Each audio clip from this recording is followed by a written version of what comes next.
Welcome back. This is a Daily Bern. That's the war room of the political revolution. Come on in, guys. This is a daily inspirational show for those of us that are fighting in this political revolution in order to transform our government into one for the people. Please like and share. We need to be the media. But thanks for stopping by the Daily Bern today. Today we're going to begin with a quote. It goes, "Let us wage a moral and political war against the billionaires and corporate leaders on Wall Street and elsewhere whose policies and greed are destroying the middle class of America." And that was our man, Bernie Sanders. And what he called for then, we're doing now. Millions of us are waging war on the greedy predators that have crippled our society and are literally destroying our planet. Millions of people have had enough. We see where this is heading, where these psychopaths will take us if left unchecked. And we've decided that that is an unacceptable future. We demand better. Millions of regular people are fighting back, making their voices heard and using their unity to move society in a better direction, to fight for real change and real progress, to end this greed before it ends us.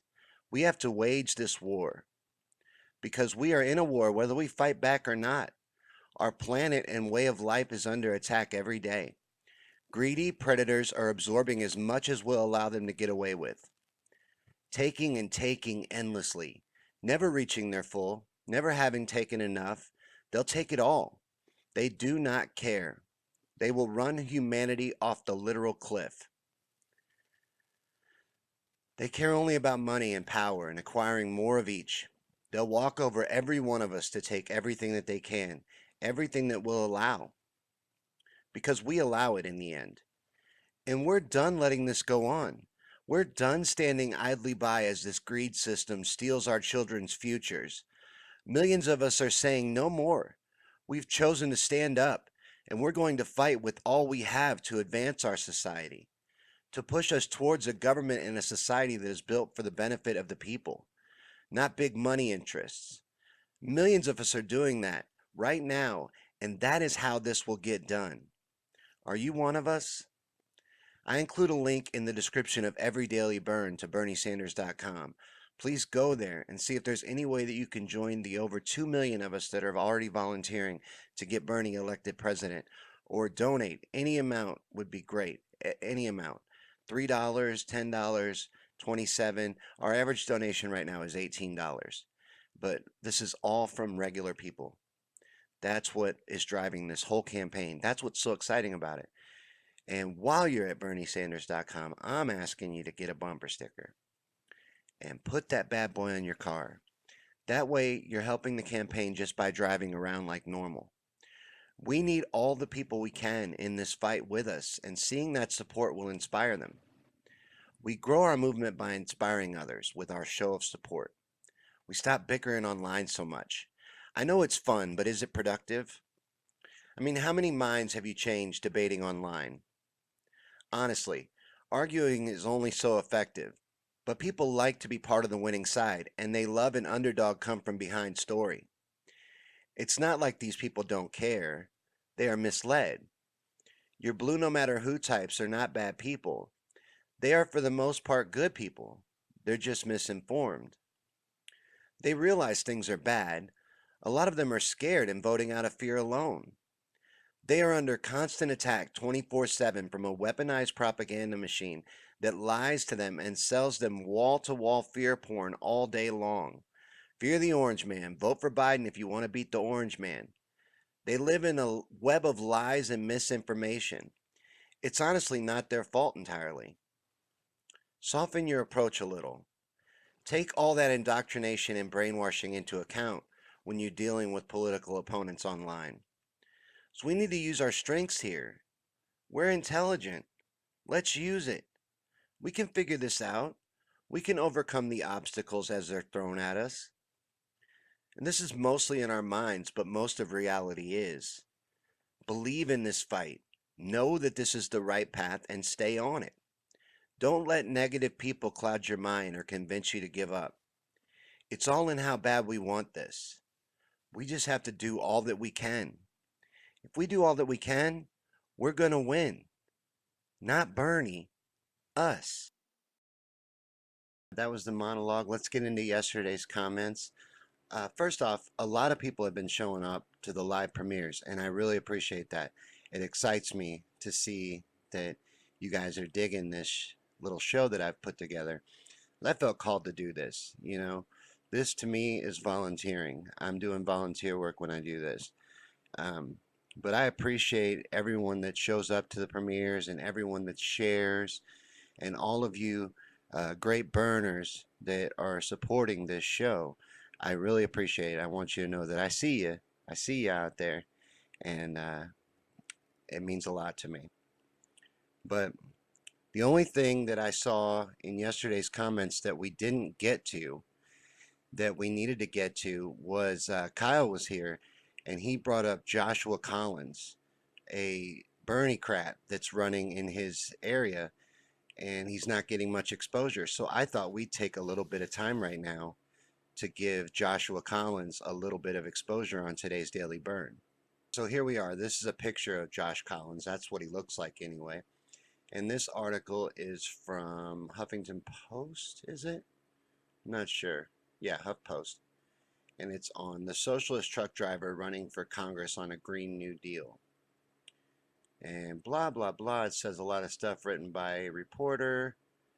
And there he is again. That's really the only reason why I chose that article, is because I had a good picture of him. But let's read in his own words why Josh is running, okay? So this is written by Joshua Collins and published on Medium, which I recommend, medium.com, check it out. But I'm Joshua Collins. I'm a Democratic Socialist truck driver, and I'm running for Congress. I grew up poor. I had 5 siblings and 3 step-siblings. My mom is a nurse, and she's paying off her student debt to this day. Out of all of her kids, the only one who was able to finish college was the oldest, who got his associates in welding. When I was 21, I requested time off to visit my grandmother one last time before she passed. I had to drive because last-minute flights were more than I could afford. When I got halfway across the country, I got a call from my boss that they needed me, and if I didn't come back early, I'd be let go. We turned around and started heading back home. I got a voicemail from my boss saying I was being let go anyway. I called and begged to keep my job, to no avail. I remember the anger that I felt in that moment, the despair. I missed seeing my grandmother and still lost my job. I punched my steering wheel and screamed at the top of my lungs. It was one of the worst moments of my life. My grandmother died 2 days later. When I got home, I looked for a new job. I couldn't find one that paid more than $10 an hour or would give me full-time hours. I could no longer pay my bills, so to avoid homelessness, I decided I had to drop my college classes and get a CDL so I could get a decent job driving a truck. I'm running for Congress because I'm tired of how workers are treated. We're treated like our lives don't matter, like what we have going on isn't as important as the profits of the corporations that we work for. I want to make sure workers finally get treated like people instead of machines. And I know if I get an elevated voice in Congress, I can get real change for the people in this country. And like I said, that was written by Joshua Collins. But we need to focus on these people. You know, I don't feel like the Daily Bern's such a great big show and we're profiling Josh is such a big deal. But independent media has to do this.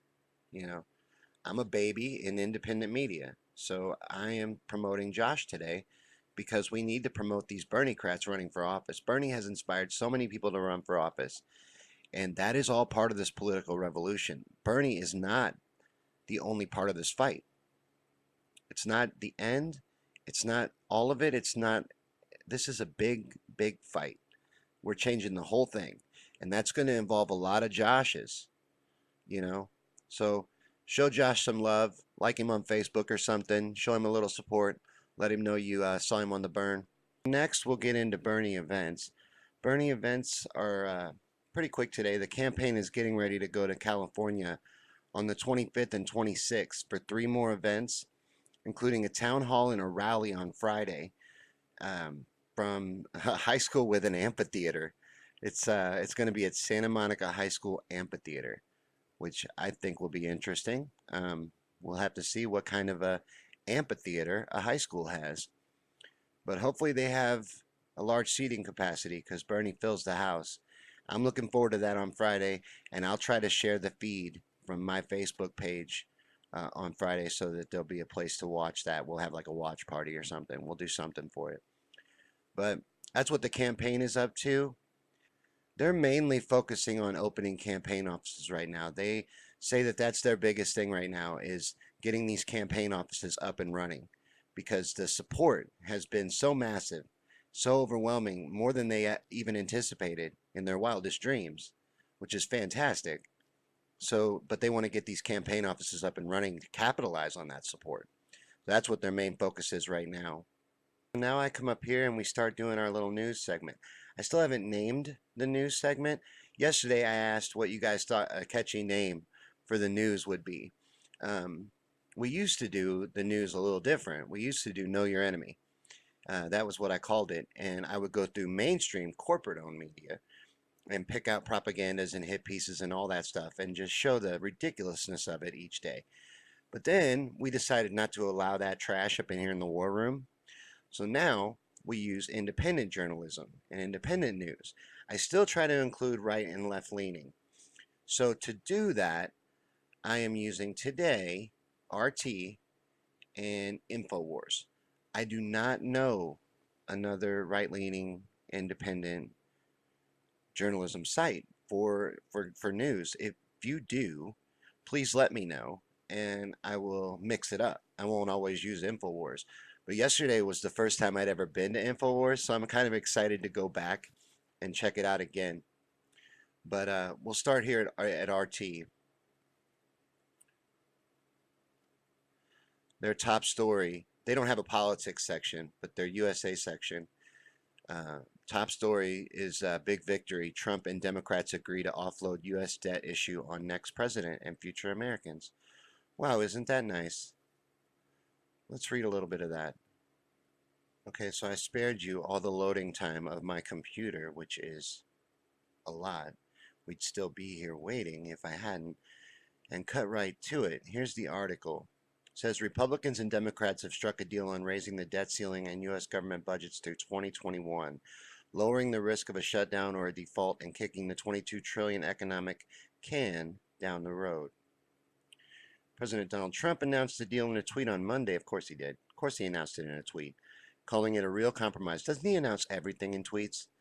That contained no poison pills and delivered another big victory. Here's the tweet. I am pleased to announce that a deal has been struck with Senate Majority Leader Mitch McConnell, Senate Minority Leader Chuck Schumer, Speaker of the House Nancy Pelosi, House Minority Leader Kevin McCarthy on a 2-year budget and debt ceiling with no poison pills. This was a real compromise in order to give another big victory to our great military and vets. He's ridiculous. Let's go back out and see what else they're talking about. So moving on down the page, there's a weird story. Feces and flesh-eating bacteria. Study reveals shocking levels of contamination at America's beaches. Wow. Americans may want to think twice before that next summer swim. Many of the country's idyllic beaches conceal a filthy secret below the sand. Wow. That's disturbing. I'll have to read that later. Here's this. Trump deflects accusations he's built no wall and cave to open border swamp. He hasn't built any wall yet. I'm not even going to mention it. It doesn't matter. It's a joke. This wall is a non-thing. I don't think there'll ever be a wall, you know. And if there is, we'll just have to tear it down. It's just something else we'll have to do. Sharon Stone, Hollywood was brutally unkind. Yeah, it was. Hollywood always is. Hollywood is disgusting. Our whole entertainment system is pretty disgusting little world if you really think about it. Let's see if they're covering that, because I was talking about Epstein. We'll see if they're covering that. But talking about Mueller, they got a story on here about Ivanka Trump's. I thought it was about her dog. That would have been hilarious. Ivanka Trump gets dogpiled by liberals for gifting her daughter a white pooch. No, mom can give their own daughter a dog. You shouldn't give a friend a dog. But a mom, I'm assuming the daughter lives with her. Yeah, her 8-year-old daughter, a white dog. No, that's fine. That's fine. Because, the dog's going to have a home for its entire lifespan. That kid's going to live with Ivanka probably at least until she's 18. So that's going to be longer than the lifespan of that dog. What are we making? That's a non-issue. That's a non-story. I can't even believe they're covering that. But that looks like about it for their news, their US section. So let's head on over to InfoWars, see what they're talking about today. All right, I'm on InfoWars site and I'm in their government section. That's the closest thing I can get to politics over here. Here's an ad for DNA Force. If you want to get swole, get yourself some DNA Force and you'll be swole like Alex Jones. But let's see. Trump administration seeks to end food stamps for higher income recipients.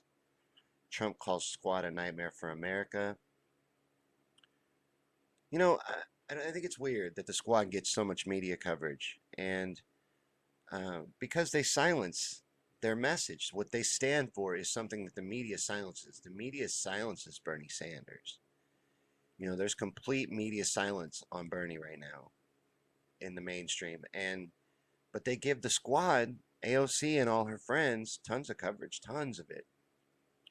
And I think that's weird. But Trump is bickering and fighting with them on Twitter and feeding his racist fans with this feud. I don't know what else is InfoWars talking about today.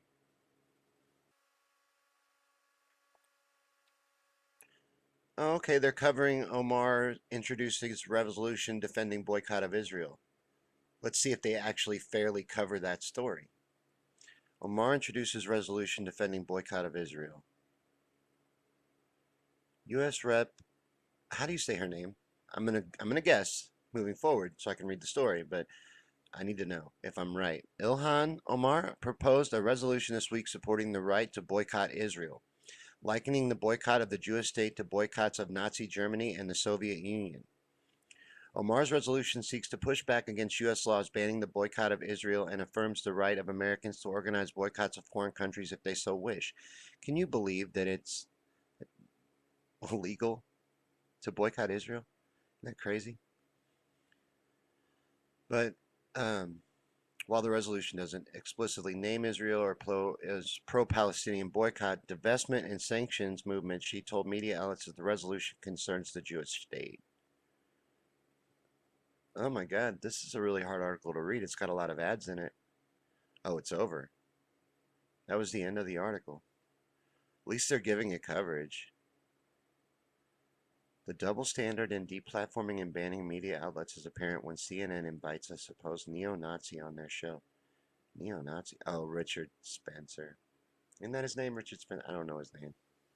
I don't care if I got his name wrong. There's Alex. Good old Alex Jones. Well, that's what InfoWars is talking about today on their main site. Well, let's check. Let's see what it says on U.S. News. I just assumed government was their political section. So what kind of fear porn is on InfoWars U.S. News section? Chuck Schumer gives thumbs up support to illegal immigrants.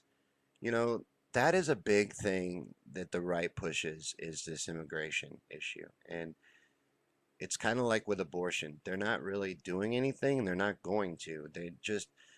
They plug that to their base. That's what their base is worried and concerned about. And I find it surprising because I don't share these beliefs, but people are very opposed to immigration and immigrants. There's a story here on AOC. U.S. must have lifelong. I covered that yesterday. Jeffrey Epstein. This story is huge. Do not let go of this story. The corporate-owned media is doing all they can to bury this story. Do all you can to raise awareness and bring these monsters to justice. Now for a post-InfoWars palate cleanser, we're going to try out TYT. I have not looked at TYT since Sink, or however you say his name, Sink, is it Sink? Younger, Ogre, however you say their main guy's name, that guy right there. You can't see him, I'm over top of it, aren't I? But He is a sellout. And when he proved himself to be a sellout, let me try to find a picture of him. When he proved himself to be a sellout, I stopped watching TYT, but it was recommended and I decided we'd check it out. Now, they have a hit piece right here. Let's see what they have to say about Biden dominating in the media coverage. Let's see how independent they are.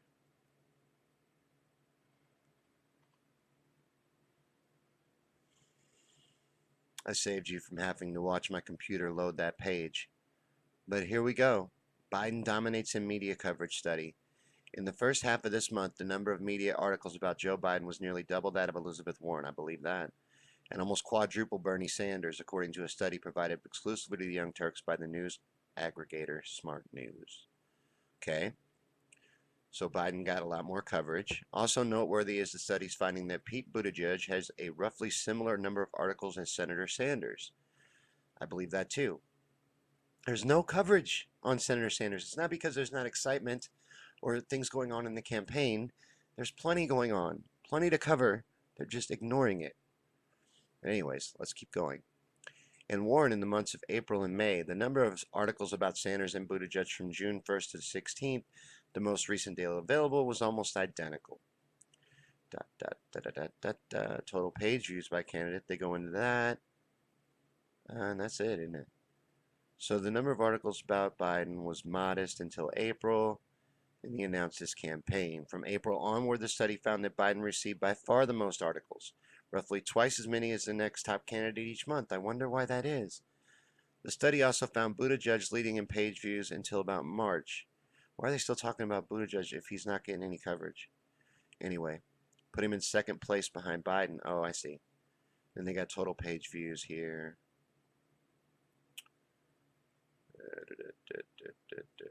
I don't understand what I'm looking at. Oh, how many hits their articles got by views. Okay. That was a misleading headline, TYT. What was the study? I didn't really like that. That was disappointing. I gotta find another article now. They don't have... I'm not navigating their site very well. I'm not finding a lot of stories. I wanted to find something else that I could go into to see how their coverage leans.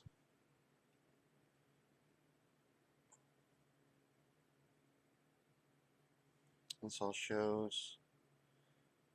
There's a story on a Trump supporting business owner lays off staff, and Melania Trump reveals why she won't stop her husband's bullying. All right. Swing and a miss on TYT, but that's going to be it for the news today. We've reached the end of another episode of the Daily Bern. I got to tell you, this has become a lot of work for me. This is like a full-time job. Right now I have a lot of time on my hands, but I'm going to have to figure out a better way to make this a little easier to do. This has almost gotten to be a professional type of thing. I mean, for me, I'm just an amateur, and I am really learning how to edit and cut this all up and make it kind of fancy, but I am spending a lot of time doing that because I don't want to just make garbage. I want it to have value and content. I want people to like it so that they'll share it and it'll get out to more people. Because if no one's watching this, then I'm doing it for no reason. So if you shared, thank you. We need to get this message out to people, this message of hope that we can do this. That's what I preach on this show. We don't talk like quitters around here. We can't think like quitters. Can't think like losers. Got to think like winners. Get out there and do all you can. Thanks for watching the Daily Bern. We'll see you again tomorrow for another episode.